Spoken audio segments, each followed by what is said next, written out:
Hello po, magandang umaga po sa atin, Luzon, Visayas at Mindanao. Dito po tayo ngayon sa Carpa, Baliwag, Bulacan. Mga kapatid, dito po tayo sa ospital ngayon. Dati po itong ospital na ito medyo, sabihin natin medyo pangit, medyo luman-luma na, no? Pero ngayon mga kapatid, tignan po natin. Dati po medyo dahil siguro hindi naka-aircon, medyo mainit ang ulo ng mga, medyo sabihin natin parang masungit ang mga nurse dati dito. Pero ngayon, ang babait na po nila.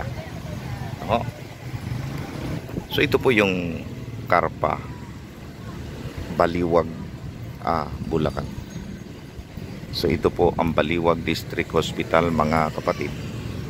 Dati pong luman-luma ang building na ito. Ngayon po napakaganda na.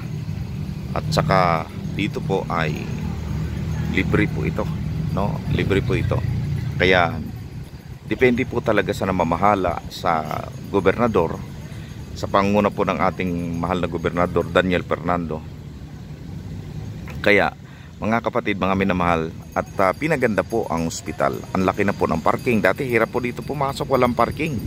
Ang liit ng parking, ambulansya lang halos. Pero ngayon po, ang lapad na. Tapos may bangko na po sa gilid. Mabilis na po makakuha ng pera. So, mga kapatid, kung mahusay talaga ang pamumuno ng isang gobernador, ng isang mayor, ng isang congressman, gaganda at uunlad po talaga ang isang bayan, ang isang distrito, at ang mga hospital. Ito talaga ang dapat pagtuunan ng pansin nating gobyerno. Ang mga hospital, ang mga school, ang kalsada, para at palakihin ang sweldo po ng ating mga empleyado, para po hindi na magpunta sa ibang bansa, para hindi na mag-abroad ang mga nurse po natin, ang mga doktor. Dapat sila po ay bigyan ng tamang sweldo para po hindi na sila mag-ibang bansa. Dito na po sila sa ating bansang Pilipinas, no? Kaya mga kapatid, congratulations po sa ating mahal na Gobernador Daniel Fernando, no? At pinaganda po ninyo ang hospital po ng Carpa. Ayan, tara po. Ito po tayo. Ayan, wala na pong kahirap-hirap pumila ngayon dito. Tsaka ang bilis po namin dito. Yan po yung emergency at ito na yung outpatient department. So ang bilis po dito. CR din po. Yan mga kababayan, ang ganda na po dito. Sa loob po tayo, ang daming tao, punong-puno. Ang ganda na po ngayon dito. Nice, napakalinis na po at naka-aircon na po dito. Dati wala.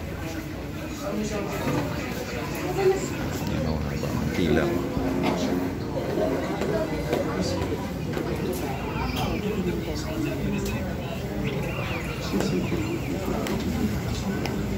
Yan, haba ng pila mga kapatid. Ayan. Ayan. Okay, kasama ko si Maricon Singh, si Kuya Casio, at si Mama. Haba ng pila.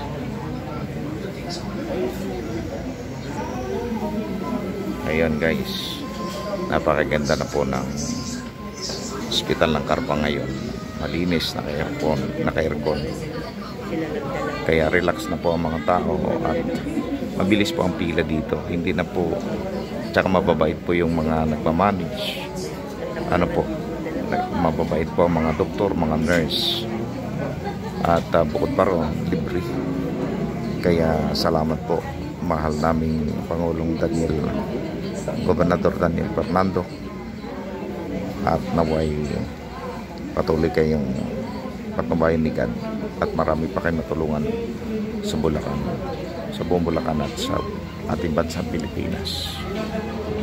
Ayan mga kapatid, thank you very much. Haba ng pila.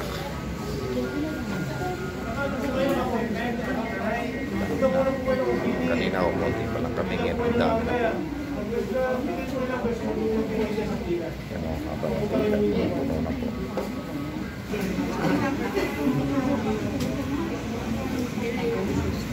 Yan guys, maraming salamat po sa inyong panonood sa aming video. Pakishare po sa ating mga kababayan.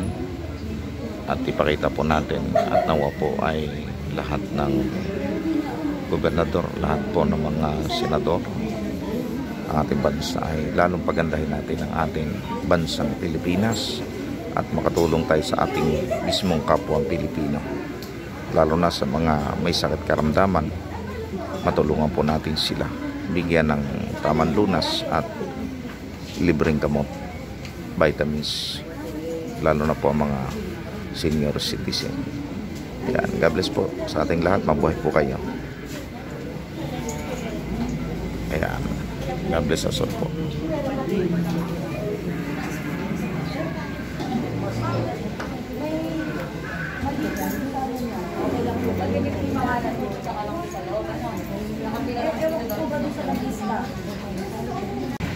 Ayan po ang ating mahal na gobernador, akong Gobernador Daniel Fernando, Provincial Government of Bulacan, Provincial Cooperative and Enterprise Development 2024 Presidential Recognition for Outstanding Development Partner for Implementing Invest Bulacan, Improving Business. Congratulations po, Governor Daniel Fernando and Vice Governor Alex Castro. Yan, maraming salamat po.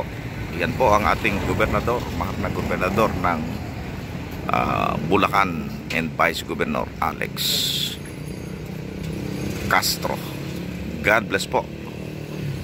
Mabuhay po kayo, Gobernador Daniel Fernando. God bless po.